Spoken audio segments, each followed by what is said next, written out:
여러분 안녕하십니까. 광주 MBC 뉴스투데이입니다.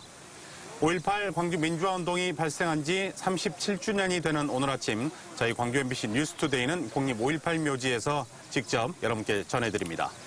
이명박 박근혜 정권에서 단쪽으로 치러지던 5.18 기념식이 올해는 역대 최대 규모로 치러집니다. 이념 갈등의 상징이었던 5.18 기념식이 국민 통합의 장으로 확 바뀔 예정입니다. 미리 보는 기념식, 송정근 기자입니다. 4년 만에 대통령이 참석하는 올해 5.18 기념식은 참석자 규모부터가 다릅니다. 지난해에는 3천여 명 정도였지만 올해는 10,000명이 넘게 참석하는 역대 최대 규모로 준비되고 있습니다. 2.28과 3.15, 4.19 등 민주화운동 역사의 주역들이 함께하고 세월호 4.16년대도 기념식에 참석합니다. 보수 정권에서 보훈처가 맡았던 경과보고는 다시 5.18 단체가 맡기로 했습니다. 문재인 대통령이 발표할 5.18 기념사는 초미의 관심사입니다. 후보 시절 5.18 진실규명과 왜곡금지 법제화, 헌법전문수록 등을 직접 공약했던 만큼 기념사에 각별한 의지를 담을 것으로 보입니다. 5.18 정신계승, 정의가 승리하는 대한민국으로 정한 올해 기념식 주제는 이런 예상을 뒷받침하고 있습니다. 기념식의 백미는 임을 위한 행진곡 재창입니다. 기념공연에 초청된 가수 전인권 씨의 선창으로 만여 명의 참석자들이 목청껏 노래를 부르는 장관이 연출될 것으로 보입니다. 이때 문재인 대통령이 무대에 올라 전인권 씨 그리고 노래의 작곡가와 함께 노래를 부르는 방안도 검토되고 있습니다. 안철수 후보를 공개 지지했던 전인권 씨는 고 노무현 전 대통령이 즐겨 불렀고 촛불 집회에서 불렸던 노래 상록수도 기념공연에서 부를 예정입니다. 촛불에서 5월로 그리고 정의를 향한 통합, 이런 메시지들이 담기게 될 5.18 기념식은 갈등으로 파행했던 최근 몇 년 동안의 기념식과는 판이하게 다를 것으로 보입니다. MBC 뉴스 송정근입니다. 네, 이제 기념식이 시작되기까지 채 3시간이 남지 않았습니다. 올해 기념식은 어떻게 달라질지 또 어떤 모습을 보이게 될지 상당히 관심이 큽니다. 송정근 기자와 함께 좀 더 자세히 알아보도록 하겠습니다. 안녕하십니까? 안녕하십니까? 네. 앞서 보도한 내용 말고 이전에 기념식과 달라지는 점, 어떤 점들이 있을까요? 네, 몇 가지가 더 있습니다. 지난해에는 없었던 식전 행사가 부활했습니다. 식전 행사는 광주 시립합창단과 가수 김용진 씨가 준비하고 있는데요. 아침 이슬과 소라소라 푸른 소라와 같은 대표적인 민중가요를 부를 예정입니다. 기념공원에 5.18 유가족이 참여한다는 것도 달라진 점입니다. 슬픈 생일이라는 제목의 편지를 낭독할 예정인데요. 대통령의 기념사가 끝나고 기념공연의 첫 번째 순서로 진행됩니다. 네, 대통령 기념사 얘기도 해보죠. 어떤 메시지가 담길 것으로 예상하십니까? 네, 문재인 대통령의 기념사가 8분으로 예정돼 있습니다. 4년 전 박근혜 전 대통령의 기념사가 4분이었으니까요. 분량으로만 봐도 2배가량 늘어났습니다. 무슨 얘기가 담길지는 대선 후보 당시 문재인 대통령이 광주에서 무슨 얘기를 했는지를 보면 짐작해 볼 수 있을 텐데요. 새로운 대한민국은 광주 정신을 헌법으로 계승하는 나라이고 5.18 정신은 헌법 전문에 기록될 것이다. 발포 명령자 등 아직 은폐된 진상은 철저하게 규명될 것이다. 진실을 왜곡하고 폄훼하는 어떤 시도도 법으로 원천 금지될 것이다.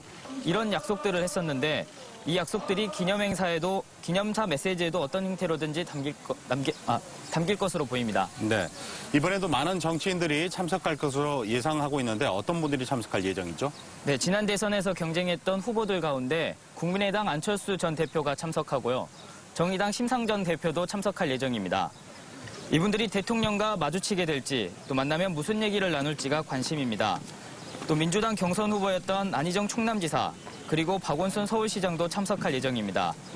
바른정당의 유승민 전 대표는 하루 앞서 어제 5.18 묘지를 참배했고 자유한국당의 홍준표 후보는 미국에 있기 때문에 참석이 불가능합니다.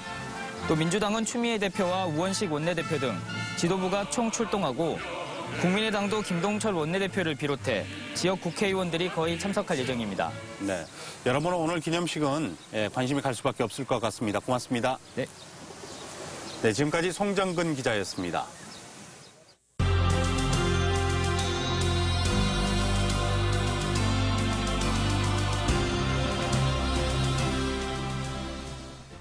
때일은 끈끈한 초여름 더위가 다시 찾아왔습니다. 기온이 계속해서 오르고 있는데요.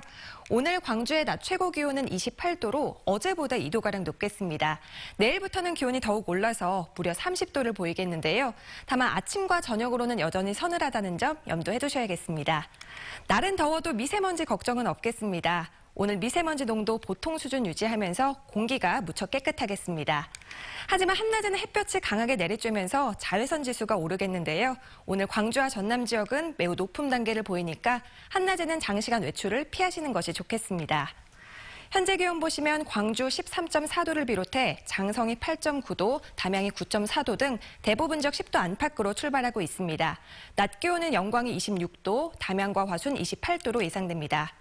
대부분 지역 어제보다는 2도에서 3도가량 높겠습니다. 곡성과 구례가 28도, 보성이 27도로 평년 기온을 웃돌 것으로 예상됩니다. 날씨였습니다.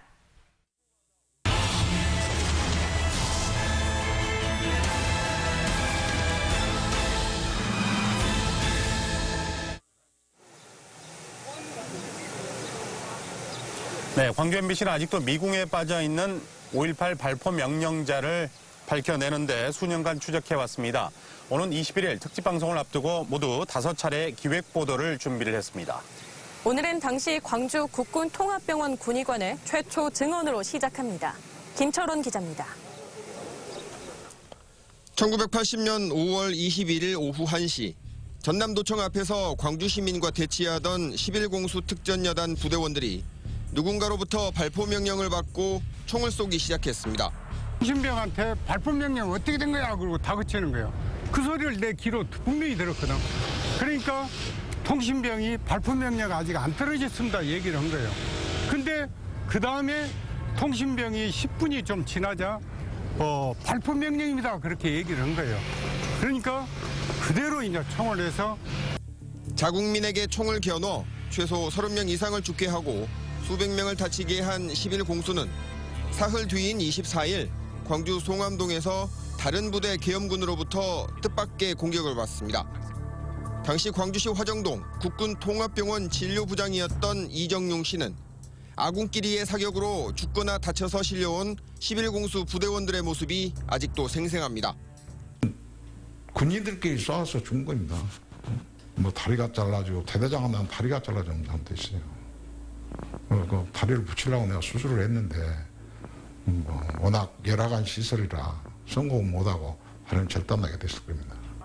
전두환 신군부가 자위권 차원에서 발포를 했다는 주장에 대해 이 씨는 광주 시민들로부터 총격을 받아 숨진 계엄군이 없는데 어떻게 자위권 논리가 성립하냐며 일축했습니다. 그러면서 당시 국군통합병원 군의관들을 비롯해 광주 지역에 있는 군인들에게 발포 명령자가 누구였는지는 논란조차 아니었다고 말했습니다. 여기가 있냐고 싸운 사람도 없잖아요. 누가 발포 명령자냐 그러면 다 알고 있다니까요. 다 누구라고 생각했어요? 주권자죠. 그게 누군가요? 제일 대장이 전두환이 아닙니까? 37년 만에 처음 언론에 나와 당시 상황을 증언한 이정용 진료부장은 전두환 씨가 광주를 희생양 삼아 대통령에 올라놓고는 아직도 반성하지 않고 있다며 전 씨를 강하게 비난했습니다.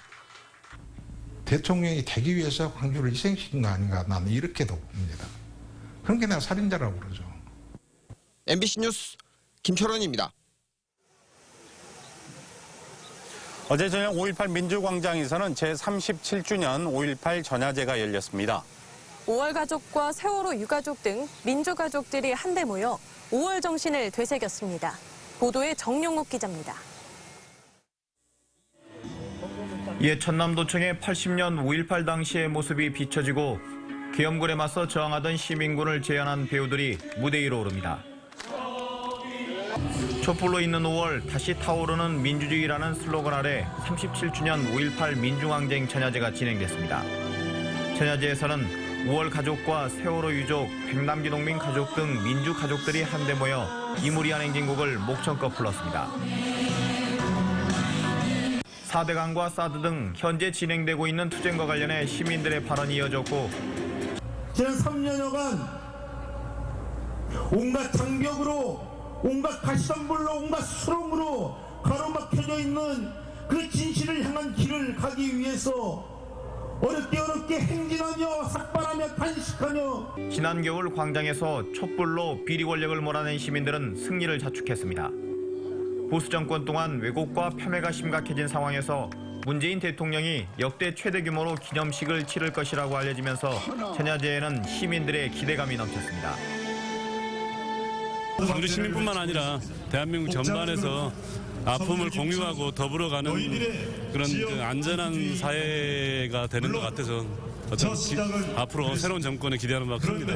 전야제에 앞서 진행된 민주대행진에서 민주가족들은 80년 5월에서 멈춰버린 역사가 아닌 시대 아픔과 함께하는 5월 정신을 계승했습니다.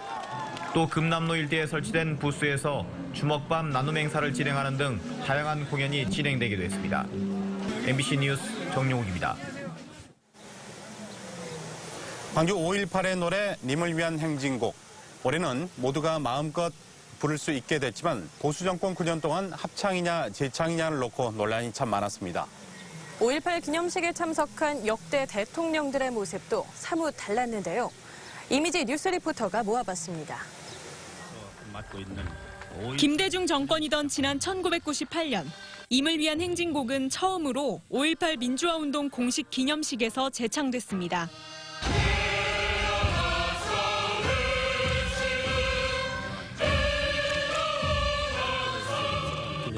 노무현 전 대통령은 역대 대통령 중 임을 위한 행진곡을 가장 적극적으로 부른 대통령이었습니다. 임기 5년 동안 매번 5.18 기념식에 참석해 악보 없이 익숙하고 힘차게 노래를 불렀습니다.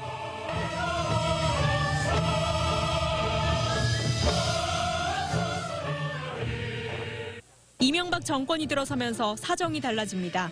취임 직후인 2008년 5.18 기념식에서 임을 위한 행진곡을 불렀다가 보수 진영의 강한 반발에 부딪힌 겁니다. 이후 임을 위한 행진곡은 식전 행사로 공식 식순에서 자취를 감췄습니다. 그러다 2011년 공식 행사로 돌아왔지만 재창이 아닌 합창 형태로 위상이 낮아졌습니다. 박근혜 전 대통령은 2013년 단 한 차례만 기념식에 참석했는데 뒤늦게 자리에서 일어서기만 했을 뿐 노래를 부르지는 않았습니다. 그리고 2017년 문재인 대통령이 임을 위한 행진곡을 공식 식순에 넣고 공식 재창하도록 지시했습니다. 이명박 박근혜 보수 정권 9년 동안 제 위상을 잃고 표류했던 임을 위한 행진곡이 비로소 제자리를 찾았습니다. MBC 뉴스 이미지입니다.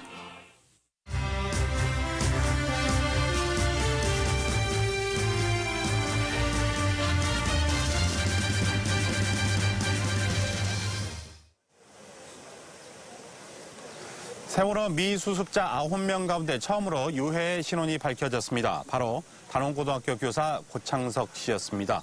보도에 양현승 기자입니다. 지난 5일 오전 세월호 침몰해역에서 수습된 뼈 한 점은 미수습자인 단원고 교사 고창석 씨의 유해로 확인됐습니다. 국립과학수사연구원과 대검찰청이 함께 DNA 검사를 실시했습니다. 정밀 DNA 감식을 한 결과 고창석 선생님의 것으로 확인되었습니다. 세월호 침몰 해역에는 선체가 있던 곳 주변에 가로 200m, 세로 160m의 울타리가 있습니다. 고 씨의 유해가 발견된 곳은 선체 근처의 해저면 특별 수색 구역이었는데 추가로 수습된 유해는 현재까지 없습니다. 지난 10일 이후 4차례에 걸쳐 국립과학수사연구원에는 사람의 뼈로 추정되는 유해의 DNA 검사가 의뢰됐습니다. 미수습자 가족들의 유전자와 대조하는 검사는 통상 한 달가량이 걸리는데 예상보다 빨리 결과가 나올 수도 있습니다. 저희가 이제 기존하는 방법, 표준화된 방법으로 지금은 하는 게 아니고요. 좀 더 그 감정기를 단축하기 위해서 저희가 일일이 그 날짜에 간격을 두고 계속적으로 그 샘플링을 하고 있습니다. 세월호 3층과 4층에서 수거한 진흙에서는 사람의 유해로 추정되는 크고 작은 뼈 12점이 발견됐습니다. 세월호 현장수습본부는 선체 내부 수색과 지작물 제거 작업을 이어갈 계획입니다. MBC 뉴스 양현승입니다. 광주 도시공사 사장 후보자가 의회 인사청문회에서 사실상 낙제점을 받았습니다. 의회 이런 평가를 어떻게 받아들일지 이제 공은 광주시로 넘어갔습니다. 보도에 윤근수 기자입니다. 재공모 끝에 내정된 광주도시공사 박중배 사장 후보자에 대한 인사청문회. 청문위원들은 박 후보자가 건설사에 재직하던 지난 2012년 뇌물을 전달한 혐의로 검찰의 조사를 받았던 전력을 문제 삼았습니다. 2천만 원 주신 건 사실이죠? 박 후보자는 봉투를 전달한 사실은 인정했지만 안에 돈이 들어있는지는 몰랐다고 답했습니다. 정말 억울합니다. 억울하고 정말 그 당시에 혀를 깨물고 싶었을 정도였습니다. 인사청문회를 앞두고 청문위원들에게 후보자 지인들이 청탁 전달을 한 점도 문제 삼았습니다. 광주광역시가 내정자에게 요구하는 참신성에 부합한 것인지, 공기업을 운영할 만한 전문성이나 업무 파악 능력도 부족하다는 질타가 이어졌습니다. 막판엔 사퇴 요구까지 나왔습니다. 후보자 자진 사퇴 하시는 게 어떻습니까? 라는 말씀을 드리면서 제가 1차 제 발언을 여기서 마치고자 합니다. 광주시의회는 청문회 내용을 토대로 경과보고서를 채택한 뒤 광주시에 보낼 예정이지만 낙제 수준이라는 의회의 입장을 감안하면 박 후보자를 임명하기에는 부담을 느낄 수밖에 없을 것으로 보입니다. MBC 뉴스 윤문수입니다.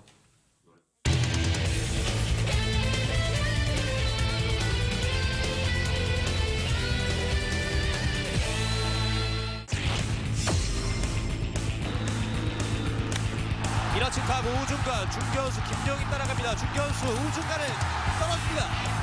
최영우가 3루를 걸고 홈으로, 그리고 1루 주자는 3루에 멈춰섰습니다.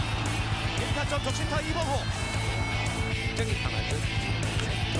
땅볼인데요. 3루수 유격수가 막습니다만 몰세이브. 그 사이에 안치홍 들어옵니다. 스코어 2대2 동점.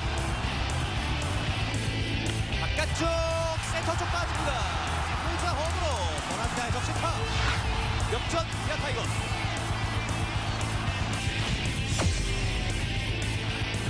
자 2루 1루 좌중간입니다. 중견수 좌익수 그 사이에 떨어집니다. 2루자 이범호가 3루 걸고 홈으로 1루 주자까지 3루를 돌아서 홈으로 뛰어듭니다. 버라디나의 2타점 적시타. 기아 타이거즈가 2점을 더 추가하고 있습니다. 쪽 약한 먹힌 타구인데요. 내야를 넘어갑니다. 버라디나 3루 돌아서 홈으로 백허 세이프. 홈에서 세이프. 1타점 적시타 이명기. 스코어 6대2 기아 타이거스 넉점차. 투앤 원의 볼 카운트. 낮은 공 당겼습니다. 왼쪽에 라인 안쪽 적시타. 2루자 김주찬이 3루를 돌았습니다. 그리고 1루 주자는 3루까지만. 주영의 적시타. 1점 더 기아 타이거즈가 달아나고 있습니다. 넓게 내야에 떴습니다. 오늘 경기 마지막 아웃 카운트가 됐습니다. 경기 끝 기아 타이거즈가 LG와의 3연전 위닝 시리즈를 확정지었습니다. 옛 국군 광주병원이 오는 20일부터 시민들에게 개방됩니다. 옛 국군 광주병원은 5.18 당시 계엄군과 시민들이 치료를 받았던 5.18 사적지로 지난 2007년 국군병원이 한평으로 옮겨간 뒤 2014년 소유권이 국방부에서 광주시로 넘어왔습니다. 광주시는 본관 등 주요 시설을 국가폭력 피해자를 치료하는 트라우마 치유센터로 조성할 계획입니다. 5.18 37주년인 오늘 광주 지역 초중고등학생들도 학교에서 주먹밥 나눔 체험 행사를 갖습니다. 5.18 교육의 하나로 실시하는 이번 체험 행사에는 178개 학교가 참여해 점심 급식으로 주먹밥을 제공하고 일부 학교들은 급식과 별도로 주먹밥 만들기 체험 활동을 실시합니다. 한편 장휘국 광주시 교육감과 서울 세종시 교육감 등은 오늘 공동 기자회견을 갖고 5.18 교육 전국화를 선언할 예정입니다. 5.18 민주화운동 기념일을 맞아 민주의 종각에서는 오늘 낮 12시 정각에 민주의 종 타종식을 갖습니다. 타종식에는 광주와 대구 지역 단체장과 세월호 시민상주, 5.18을 취재한 외신 기자 등이 참여해 5월 정신을 되새기고 국민 통합을 염원할 예정입니다. 또 타종식을 마친 뒤에는 참석자들이 임을 위한 행진곡을 부를 예정입니다. 바른정당의 유승민 의원이 어제 국립 5.18 묘지를 참배한 자리에서 문재인 대통령과 새 정부가 5.18 기념식을 계기로 진정한 국민 통합의 길로 나아가주길 바란다고 말했습니다. 유승민 의원은 또 임을 위한 행진곡 재창을 둘러싼 그동안의 논쟁은 부질없는 일이었다고 밝히고 공식 기념곡 지정 문제는 바른정당 의원들과 상의하겠다고 말했습니다.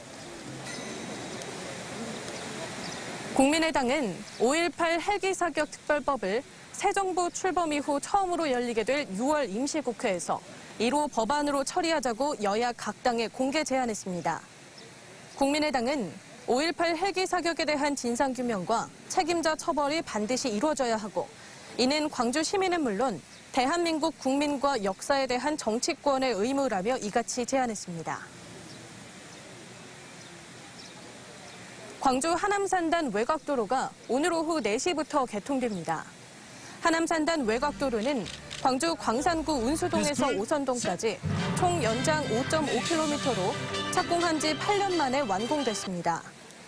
광주시는 외곽도로 개통으로 혁신도시와 산단 등을 오가는 차량들의 운행 시간이 짧아지고 물류비가 절감되는 것은 물론 빛고울로와 무진대로의 교통량이 분산돼 교통 혼잡도 개선될 것으로 기대하고 있습니다.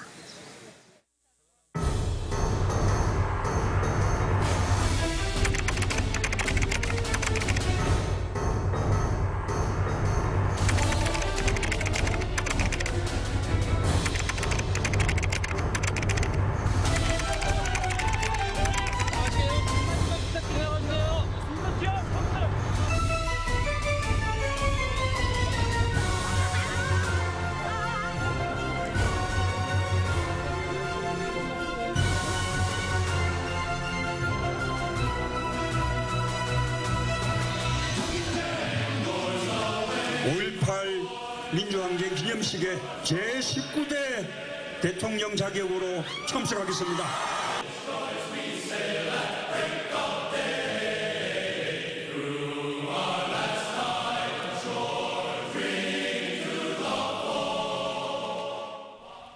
때이른 초여름 더위가 다시 찾아왔습니다. 기온이 계속해서 오르고 있는데요. 오늘 광주의 낮 최고 기온은 28도로 어제보다 2도가량 높겠습니다. 내일부터는 기온이 더욱 올라서 무려 30도를 보이겠는데요. 여전히 아침과 저녁으로는 서늘하다는 점 염두해 두셔야겠습니다. 날은 더워도 미세먼지 걱정은 없겠습니다. 오늘 미세먼지 농도가 보통 수준을 유지하면서 공기가 무척 깨끗하겠습니다. 하지만 한낮에는 햇볕이 강하게 내리쬐면서 자외선 지수가 오르겠는데요. 오늘 우리 지역 매우 높은 단계를 보이니까 낮 동안에는 장시간 외출을 피하시는 것이 좋겠습니다. 현재 기온 보시면 광주가 13.4도로 출발하고 있고요. 장성이 8.9도, 담양이 9.4도를 보이고 있습니다. 낮 기온은 영광이 26도, 담양과 화순, 나주 28도로 예상됩니다. 대부분 지역 어제보다는 2도에서 3도가량 높겠습니다. 곡성과 구례가 28도, 보성이 27도로 평년 기온을 웃돌겠습니다. 전 해상에서는 안개가 짙게 낄 것으로 예상되니까 주의하셔야겠습니다. 당분간 높은 낮 기온 계속되면서 일교차가 크게 벌어지겠고요. 다음 주 중반쯤 비가 내리면서 더위가 누그러지겠습니다.